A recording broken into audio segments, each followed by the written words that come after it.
Alright guys, so the first tip is going to be taking care of coronavirus patients, or being open to it at least. So I have browsed a couple forums recently about nurses and travel nurses also who have kind of been a little bit apprehensive about taking care of coronavirus patients for this or that reason. Whatever the reason may be, I totally understand not wanting to, like how it can be a drain to take care of patients who require extra assistance, say they have C. diff or TB, things like that nature. Because you have to get up and gown all this extra stuff and do all this extra things, you don't want to do it. I totally get it. I never liked doing that when I was a tech, and I don't like doing it as a nurse because it's an extra thing that you have to do. I understand that. But I would encourage you to get past that at least a little bit, because it's going to make you look so much better on the unit. And it's going to make you look so much better to your charge nurse and also your manager. And I talked about this in another video. That's going to lead you getting good letters of recommendation to whether you're a staff nurse or a travel nurse. That's always going to look good, having a glowing letter of recommendation for your next assignment. So I would totally recommend just being open to taking care of coronavirus patients. And to top it all off, think of all the Instagram clout that you are going to get after you post one of those glorious N95 selfies with the outline all over your face. You see the nurses doing that all over the days. They get a ton of likes, so you should too. I'm just kidding, guys. Don't do it for the Instagram clout. You should do it because you want to. Let's get into the next tip. Alright guys, the second tip that I'm going to give you is be open to floating to other units. Floating to other units is going to be supremely helpful, and again is going towards that making you look good on the unit. I mean, a lot of these tips are always going to be make yourself look good on the unit by being open to taking on extra tasks. Again, I know that maybe your contract has a stipulation you can't float to other units, and if that is the case and you want to, press the issue on your contract, like, oh, I can't float to other units. Most of them say you have to float to wherever you are competent and capable.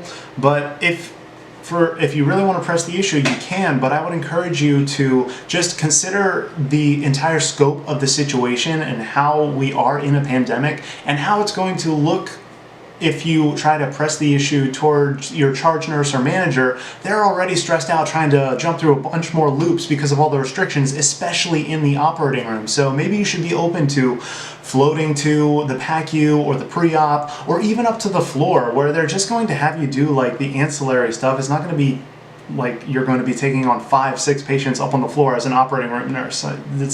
That's never going to happen. So I would just say be open to going up to the floor and taking care of extra patients to help the floor nurses out because they're slammed up there. And then as time goes on and the more open and jovial you are about doing those duties, it's going to make you look great as a travel nurse. So with that, let's go on to the next tip. Alright guys, so tip number 3 is be open to, again, traveling. Be open to going to different parts of the country. This is especially going to be useful in the operating room because different states are going to have different laws on when they're going to want to shut down or not, or stop elective surgeries. I don't anticipate them doing that again because they learned their lesson the first time that hospitals need money. So they probably won't do it again. But if another situation like this arises in the future, you can just always be ready to travel to other states or parts of the country and take advantage of the fact that they're not stopping their elective surgery. So you still are going to have a plethora of operating room positions to go through and choose from. Like say they're not having one in Maryland and you want to go to New York where they have a bunch of coronavirus patients in the operating room that need to be taken care of. Or you can go to the ICU, and if you're an ICU nurse or an ED nurse, you can make crazy money in the emergency department or ICU because they're paying upwards of like $10,000 a week for some nurses to go up there and help out. So if you're in a low risk category and you're comfortable taking care of coronavirus patients, be open to going to different parts of the country for those aspects too. You're going to kill it and you're not going to regret it because it's going to change your life, the amount of income that you can make in such a short amount of time. And that's going to free you up to make better travel nursing decisions down the road because you won't have to focus so much on the money aspect. You can focus more on the travel aspect, going to a cool spot, getting better hours during your assignment. So I would encourage you to be open to traveling to different parts of the country.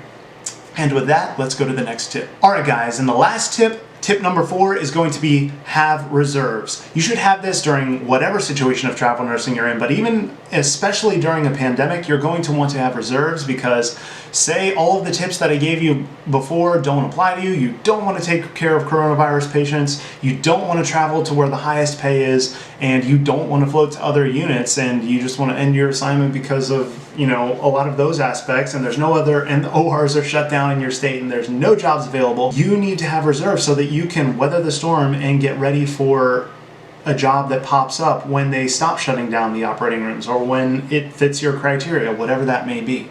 So always have reserves available to wait it out for a couple weeks until another travel nursing job pops up that fits your criteria. Alright guys, so those are my 4 tips to surviving coronavirus as a travel nurse.